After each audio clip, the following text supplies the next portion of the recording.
The Galactic Exile. The Grand Chamber of the Galactic Confederation fell silent as Commander Elena Reyes stood before the Assembly of Elders. Floating platforms held representatives from over 500 civilizations, some physical beings, others merely consciousness contained in energy fields. The chamber itself was a marvel of engineering, a hollowed-out asteroid at the heart of the Confederation's capital system, its interior walls displaying a real-time map of the known universe. Elena's footsteps echoed as she approached the central podium. At 42, she was one of Earth's most decorated military leaders and had been chosen to represent humanity in this crucial moment. Her dark hair was pulled back in a regulation bun, her blue uniform adorned with medals that told stories of battles won and lives saved. "The Assembly has reached a decision," announced the Prime Elder, a being of pure light whose voice resonated telepathically in the minds of all present. "Humanity has violated Confederation law for the final time." Elena's expression remained neutral, though her hands tightened behind her back. "The charges, if I may ask." "They need not be repeated," hissed a reptilian elder from the Draconis Collective. "Your kind has been warned repeatedly about technological acceleration beyond approved parameters." Another elder, this one a massive gelatinous entity, pulsed, with blue light as it spoke. "You have developed quantum tunneling technology without oversight. You have pursued artificial intelligence beyond safety protocols. Your genetic modification programs operate without ethical constraints. All to save human lives," Elena countered. "The plague that swept our colonies required immediate action." "You were offered Confederation assistance," interrupted an elder with 6 arms and crystalline skin. "You chose to ignore it and develop solutions independently." The Prime Elder's light dimmed slightly. "This is not a debate, Commander Reyes. The Assembly has voted. By a margin of 412 to 88, humanity is hereby exiled from Confederation space." A murmur rippled through the chamber. Exile was rare. Only 3 species had ever faced such punishment in the Confederation's 12,000-year history. "Exiled?" Elena's composure cracked. "The entire human race? We have 17 colonies across 12 systems. There are over 11 billion of us. You have 6 standard months to evacuate all Confederation territories," the Prime Elder continued. "Any human ships or settlements remaining after that time will be considered in violation of this ruling and dealt with accordingly." Elena stepped forward. "Where are we supposed to go? Every habitable system within reach is claimed by Confederation members." "That is not our concern," the reptilian elder said with obvious satisfaction. "Perhaps you should have considered the consequences before your species decided to act without Confederation approval. The uncharted regions beyond the Perseus Arm remain unexplored," offered a more sympathetic elder. "Your innovative tendencies may serve you well there." Elena knew what that meant. The regions beyond the Perseus Arm were avoided for good. Reason: spatial anomalies, radiation fields, and rumors of hostile entities that even the Confederation avoided. It was essentially a death sentence. "This ruling is effective immediately," declared the Prime Elder. "The session is closed." As the assembly platforms began to disperse, Elena stood alone in the center of the chamber, the weight of humanity's future pressing down on her shoulders. 6 months later, the largest exodus in human history was underway. Every available ship, military vessels, colony transports, even retrofitted cargo haulers, had been pressed into service. Elena, now promoted to admiral, stood on the bridge of the UES Horizon, humanity's newest flagship, watching as the last transports departed Earth. "Final report?" she asked her executive officer, Commander Jackson Way. 97% of the population successfully evacuated, Way replied, his expression grim. The remaining 3% chose to stay. Elena closed her eyes briefly. Those who stayed behind were making a choice to die. The Confederation would show no mercy once the deadline passed. What about the colonies? Full evacuation from Mars, Europa, and the inner colonies. The outer settlements are on their final transports now. On the massive view screen, Earth grew smaller, the blue-green jewel that had been humanity's cradle now left behind. Some wept openly on the bridge. Elena allowed them this moment of grief before speaking. "Plot course for the Orion cluster," she ordered. "Maximum speed once we clear the heliopause." The navigation officer looked up.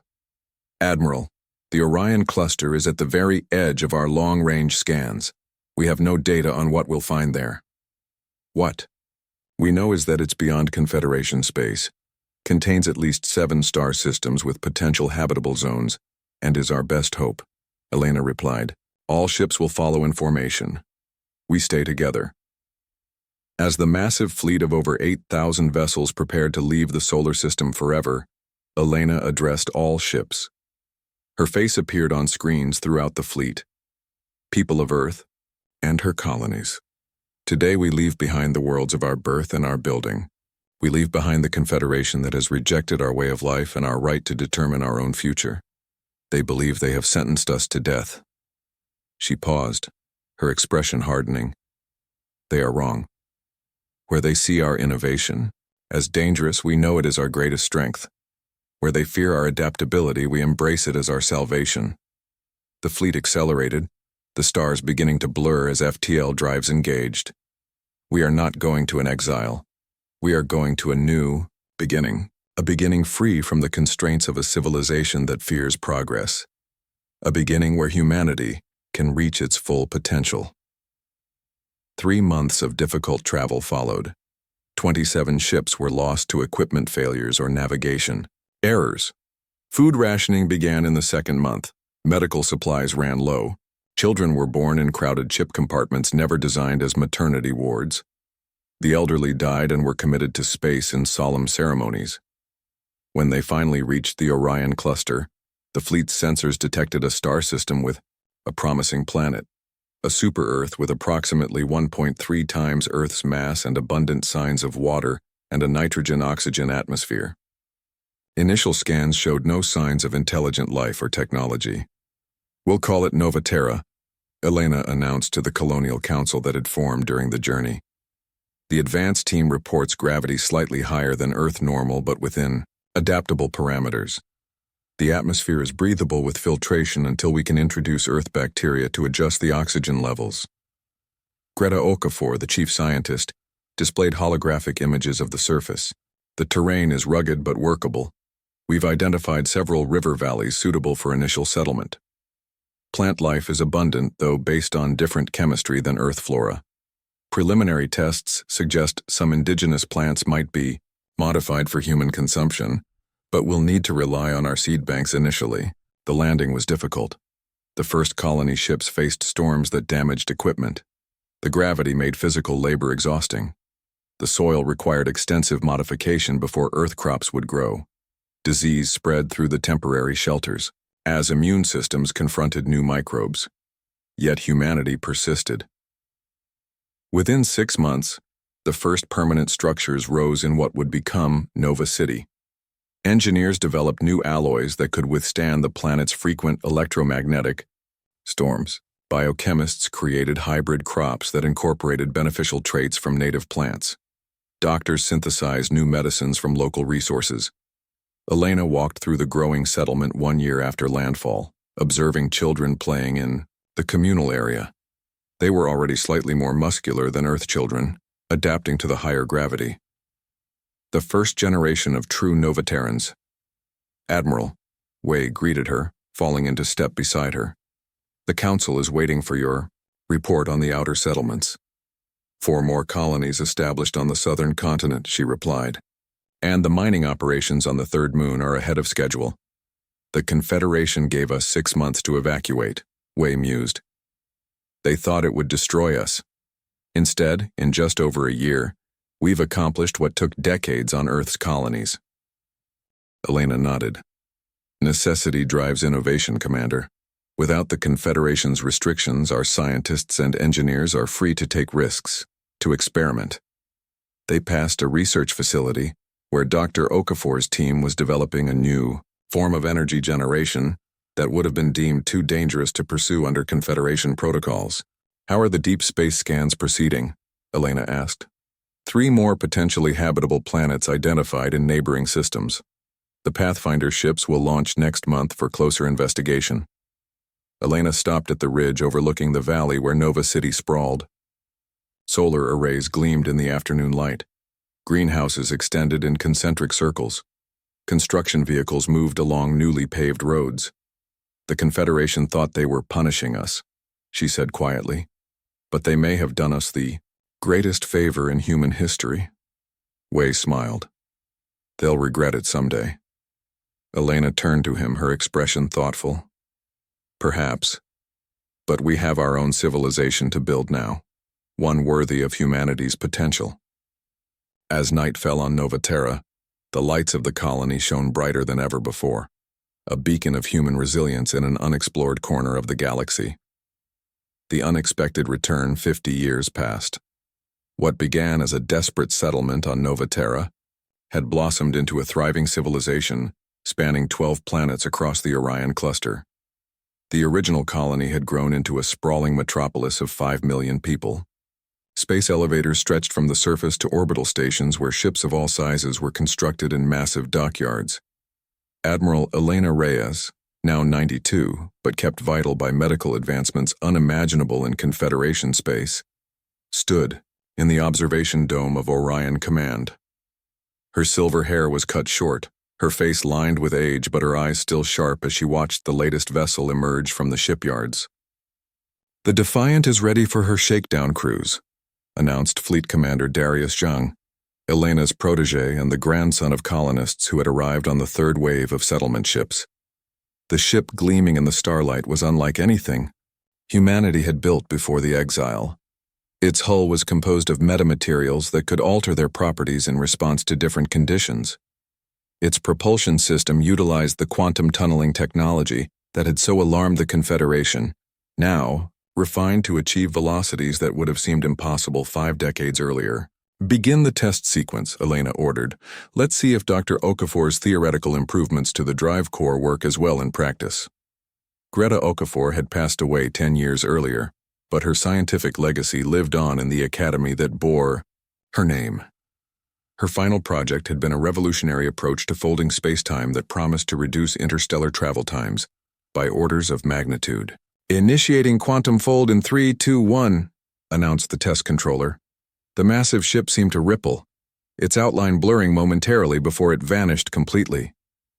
"Fold successful," reported Zhang after a tense moment. "The Defiant has reached the checkpoint at Proxima Colony. Round trip time, 47 seconds for a journey of 6 light years." Elena allowed herself a small smile. Under Confederation restrictions, such a journey would have taken weeks. "Begin mass production of the new drive cores," she ordered.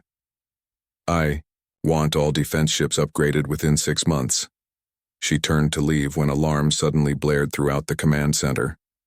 "Unknown vessels detected at the edge of the system," reported the sensor officer. "Multiple signatures. They appear to be Confederation designs." Elena's expression hardened. After 50 years of isolation, the Confederation had found them. But why now? And how? "Battle stations," she commanded automatically. "Alert the defense. Fleet." Zhang was already studying the tactical display. 23 ships, Admiral. Mixed classes. Their weapons are powered down and they're broadcasting on all frequencies. It's a distress signal. Elena approached the communications console. "Put it through." The screen flickered to life, showing an alien face she recognized as a Lorathi, one of the founding species of the Confederation. The being's scaled features were drawn with obvious strain. "This is High Elder Varix of the Galactic Confederation. We seek assistance from any who receive this message. The Confederation faces extinction at the hands of the Nexus. Collective, our defenses are failing, our worlds are falling. If anyone can help, please respond." Elena and Zhang exchanged glances. The Nexus Collective was unknown to them, clearly a new power that had emerged in the decades since humanity's exile. "Shall I order the fleet to engage?" Zhang asked. Elena studied the message again. "No. Bring their ships into the outer defense perimeter under escort. I want to hear what they have to say before we make any decisions." Hours later, High Elder Varric stood in the Orion Council chamber surrounded by human leaders from across the colony worlds. The contrast was striking. The last time Elena had faced Confederation representatives, humans had been the supplicants. Now the roles were reversed. The Nexus Collective emerged from the Sagittarius Arm 20 years ago, Varric explained, his translator struggling with his agitated speech. At first, we believed them to be merely another species seeking membership in the Confederation. We were wrong. Holographic images showed worlds burning, massive ships of bizarre design destroying Confederation fleets with ease.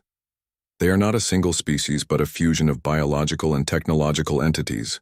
They consume worlds, strip them of resources, and convert populations into more of themselves. Our weapons barely slow them. Our defenses cannot withstand their attacks. And you tracked us down to warn us? Asked Counselor Takashi, his tone skeptical. No, Varric admitted. We came to ask for help. A murmur ran through the chamber. Elena leaned forward. You exiled us, left us to die in uncharted space, and now you expect us to fight your war? The Assembly's decision was regrettable, Varric said, lowering his eyes. But we have monitored your progress from afar. Your technological development has far outpaced our own. The very innovations that led to your exile might be the salvation of all sentient life in the galaxy. Elena stood and approached the Confederation delegation. Show me your current defensive capabilities, your weapons, your shields, everything. What? She saw confirmed what she had suspected. In 50 years of freedom from Confederation restrictions, humanity had leaped centuries ahead. The Confederation's technology had barely changed, bound by tradition and risk aversion. The Council debated for 3 days. Some argued for isolationism. Let the Confederation face the consequences of their actions. Others saw opportunity, a chance to negotiate humanity's return to galactic society from a position of strength. A few even suggested conquest, taking control of the weakened Confederation rather than saving it. Elena finally called for silence in the contentious chamber. I was there when they exiled us, she said, her voice quiet but carrying to every corner of the room. I watched Earth disappear behind us. I held children who died during our journey here. I planted the first crops in Novaterra's soil. She paused. I hated the Confederation for what they did to us. The room was utterly still. But we are not them. We don't abandon civilizations to die because of pride or fear or ancient protocols. We are human. We survive. We adapt. And yes, we help others. Survive too. She straightened. I vote we send our fleet. 2 weeks later, the largest battle force ever assembled by human hands departed from the Orion cluster. 147 warships equipped with technologies the Confederation scientists could barely comprehend.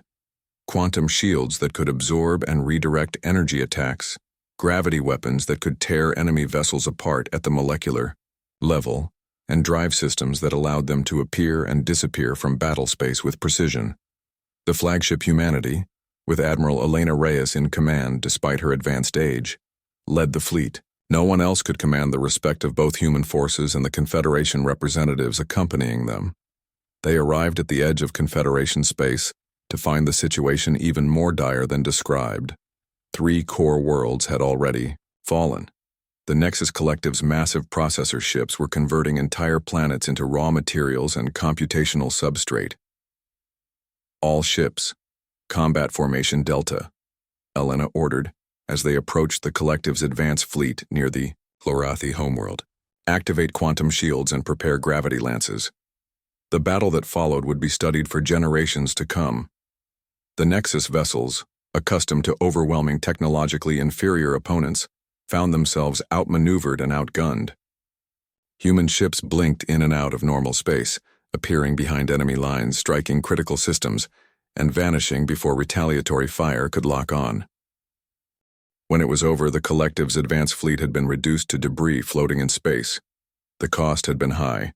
17 human vessels destroyed, over 2,000 crew lost. But the Lorathi homeworld and its billions of inhabitants had been saved. In the months that followed, human forces pushed the Collective back system by system, deploying new weapons and tactics as the enemy adapted. Finally, in a confrontation at the edge of the Sagittarius Arm, the combined human and Confederation fleets cornered the collective's command structure and forced a final engagement. Elena directed the battle from the Humanities Command Center, her tactical genius undiminished by age. When the last Nexus processor ship imploded under concentrated gravity lance fire, a cheer went up across the United Fleet. 6 months after the final battle, Elena once again stood in the assembly chamber of the Galactic Confederation. This time she was not alone. Representatives from all human worlds stood with her, and the floating platforms held not just the traditional elders, but military leaders who had fought alongside human forces. The Prime Elder, a different being than the one who had pronounced humanity's exile 50 years earlier, addressed the chamber. The Assembly has reconvened to address the status of humanity within galactic society. In recognition of humanity's crucial role in defeating the Nexus Collective and saving countless civilizations, all previous exile orders are hereby rescinded. Applause rippled through the chamber, but Elena raised her hand for silence. With respect, she said, humanity has built its own civilization now. We have our own worlds, our own systems of governance, our own path of development. We did not fight to earn readmission to a society that once rejected us. Murmurs of concern spread among the elder platforms. Instead, Elena continued, we propose an alliance between equals. The Human Alliance and the Galactic Confederation as partners, not as ruler and subject. We will share technologies and knowledge, but we will not submit to restrictions on innovation or exploration. The assembly erupted in debate. Some elders protested vehemently. Others saw the wisdom in Elena's proposal. In the end, pragmatism won out. The Confederation needed humanity's technology and martial prowess to ensure the Nexus Collective did not return. The Concordat of New Beginnings, as the treaty came to be known, established a new galactic order. Humanity maintained its independence while entering into mutual defense and trade agreements with the Confederation. Human scientists began working with Confederation researchers, teaching them to balance caution with innovation. 5 years after the treaty signing, Elena Reyes passed away peacefully in her home on Nova Terra. Her final view was of the valley where desperate colonists had once struggled to survive in an alien environment, now a thriving metropolis of 10 million people. Above, visible even in daylight, orbited the massive starport that served as the hub for human expansion throughout the galaxy. At her memorial service, attended by representatives from both human worlds and the Confederation, her successor as Admiral of the Fleet read from Elena's personal journals. They meant to destroy us by casting us out. Instead, they freed us to become what we were always meant to be. Perhaps that is humanity's greatest strength. We do not merely survive adversity, we transform it into opportunity. We do not merely endure, we flourish. And in doing so, we changed not just our own destiny, but that of an entire galaxy. In orbit above Nova Terra, construction continued on humanity's greatest achievement yet, the first intergalactic exploration vessel. Soon, it would venture beyond the boundaries of the Milky Way, carrying the indomitable human spirit to new frontiers that even the Confederation had never dared to dream of exploring. The exile had ended. The journey was just beginning.